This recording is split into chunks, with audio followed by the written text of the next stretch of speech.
eis que Damasco será tirada e já não será cidade, antes será um montão de ruínas.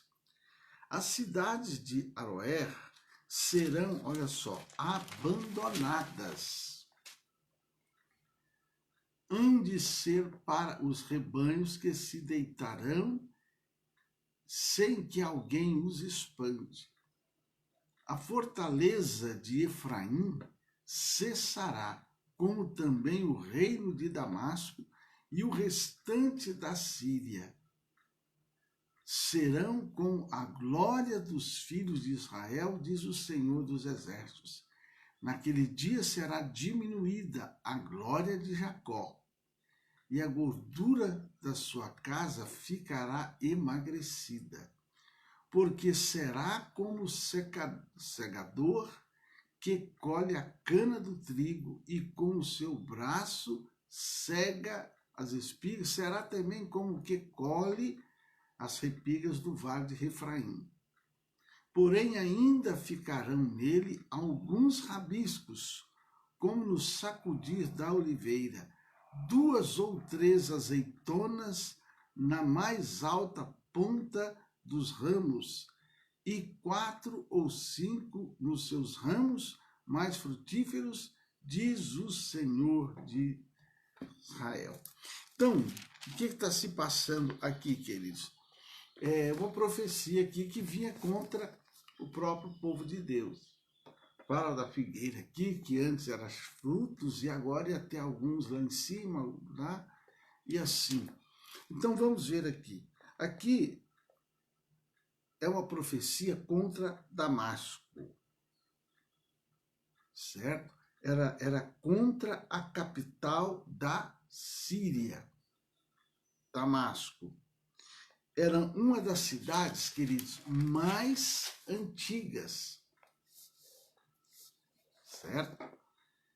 Da história. Lá em Gênesis 15:2 fala isso. É uma das cidades mais antigas.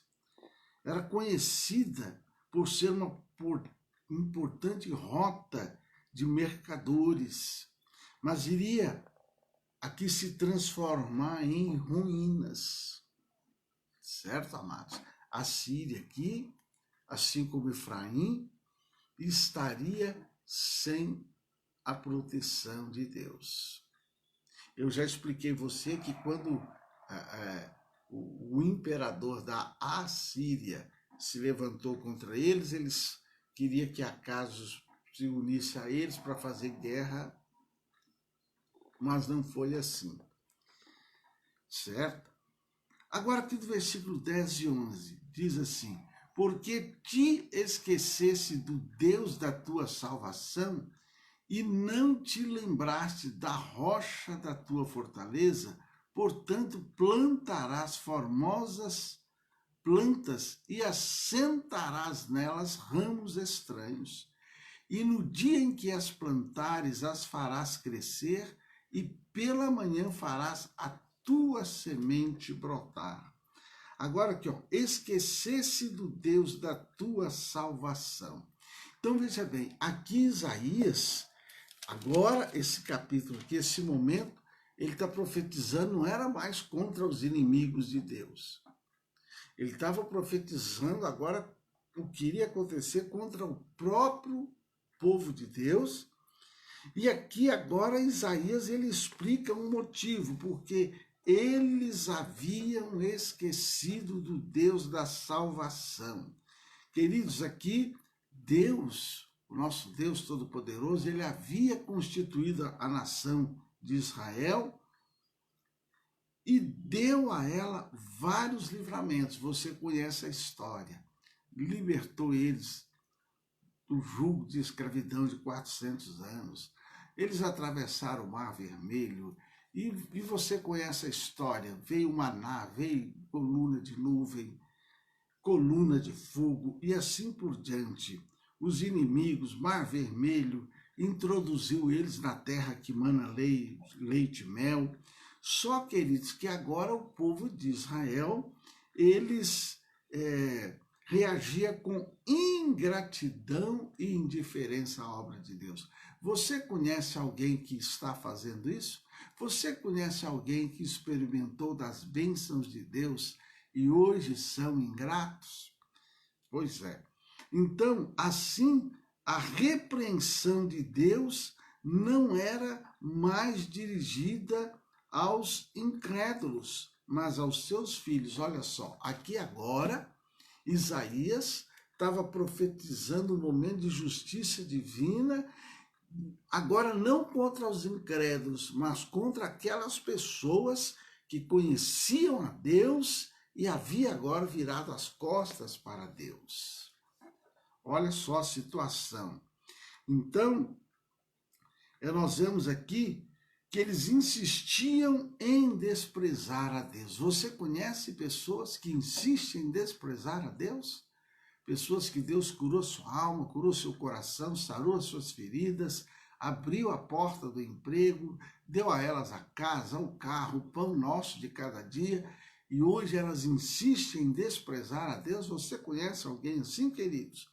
Da mesma forma, não são poucos aqueles que estavam na presença de Deus e hoje, após o abandonarem, vivem dias de sofrimento, com a vida destruída, passaram a ser afligidos pelo diabo. É o que aqui Isaías estava profetizando. Agora, ele estava falando contra o próprio povo de Deus, que havia desprezado a Deus. Há muitas pessoas que foram abençoadas por Deus e, devido deixarem, hoje são afligidas por Satanás. Olha, rugirão as nações. Aqui, agora o versículo 13 fala assim: rugirão as nações como rugem as muitas águas, mas Deus as repreenderá e elas fugirão para longe e serão afugentadas como a pragana dos montes diante dos ventos. Aqui agora, queridos, os inimigos se levantariam contra Judá, rugindo, ameaça. Olha agora como é que Deus é bom, como é que Deus é misericordioso. Ele estava profetizando aqui pelo fato do povo dele o desprezar.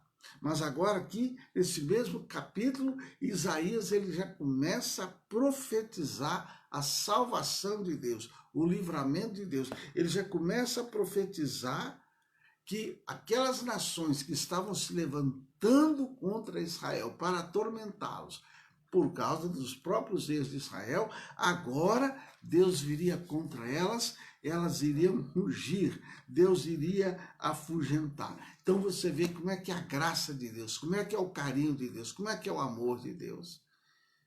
Muitas vezes a pessoa está colhendo as consequências dos seus erros, das suas falhas, do fato de deixar o Senhor.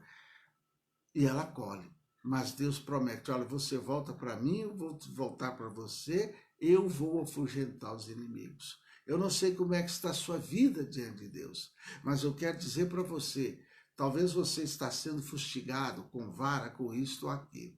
Independente do motivo que foi, entenda uma coisa, Deus ama você e Ele promete que vai fazer os teus inimigos rugirem e fugirem de você. Creia nisso. Para encerrar, eu quero encerrar com o versículo 14 que diz: ao anoitecer, eis que há pavor, mas antes que amanheça, já não existe. Esta é a parte daqueles que nos despojam. Então aqui, queridos, o versículo 14 fala assim que ao anoitecer, o poderoso exército de Senaqueribe espalharia terror nos portões de Jerusalém. 185 mil, olha gente, o inimigo foi aqui com 185 mil soldados treinados para atacar Jerusalém. A peleja de Deus seria travada entre a escuridão da noite e a claridade do amanhecer, e assim viria o livramento. Olha só, o exército inimigo foi derrotado e os poucos soldados que sobraram fugiram envergonhados. Tá em 2 Reis 19, 35, 36. Então aqui, queridos, nesse mesmo capítulo, Isaías ele profetiza, sim, que a mão de Deus ia vir contra o povo de Deus desobediente, por causa da sua postura. Mas no mesmo capítulo, ele fala, o inimigo vai fugir de ti. E foi o que aconteceu, queridos. O exército da Assíria, o Senaqueribe, ele veio contra a nação de Judá. Mas aí é que está, é que as 10 tribos chamadas Israel se sucumbiram no pecado. Elas foram destruídas. Só que aqui, Judá, quando o Senaqueribe foi atacar o Judá estava firme na presença de Deus. Eu quero terminar dizendo, você está firmado na presença de Deus? Permaneça firmado na presença de Deus. A profecia de ruína sobre Israel, sobre o povo, ela veio. Mas só que Judá permaneceu crendo. Permaneça confiante. Quero mandar um abraço aqui para o pastor Bruno, que está nos assistindo. Ó, gente, o pastor Bruno foi meu professor na escola teológica dessa matéria aqui, viu? Olha a responsabilidade minha. O meu professor nos assistindo. Ele foi meu professor da história de Israel, olha só. Tem coisa que eu aprendi com ele. Está aí o pastor Bruno, lá de Calcaia, Fortaleza, nos assistindo, e ele foi meu professor. A Bíblia diz assim, honra a quem honra. Então tem coisa que se eu estou passando para vocês, porque um dia Deus me abençoou com professores abençoados. Para isso, querido, para a gente estar aqui transmitindo. É por isso que desde quando começou essa pandemia, eu fiz esse voto com Deus de 5 horas estar aqui trazendo a palavra, e nós estamos pregando a Bíblia capítulo por capítulo. Eu louvo a Deus pela vida do pastor Bruno, porque ele foi um dos professores, ele foi um dos mestres, ele foi uma das pessoas que investiu na minha vida. Glória a Deus. Então é por isso que eu estou aqui investindo na sua vida, porque a Bíblia diz, dai e ser-vos-á dado. A Bíblia diz, dai de graça aquilo que recebeste do Senhor. Então é por isso que eu estou aqui trazendo essa palavra para você, porque um dia Deus abençoou vidas para me ensinar. Para quê? Para que eu possa abençoar a sua vida. Então permaneça firmado no Senhor.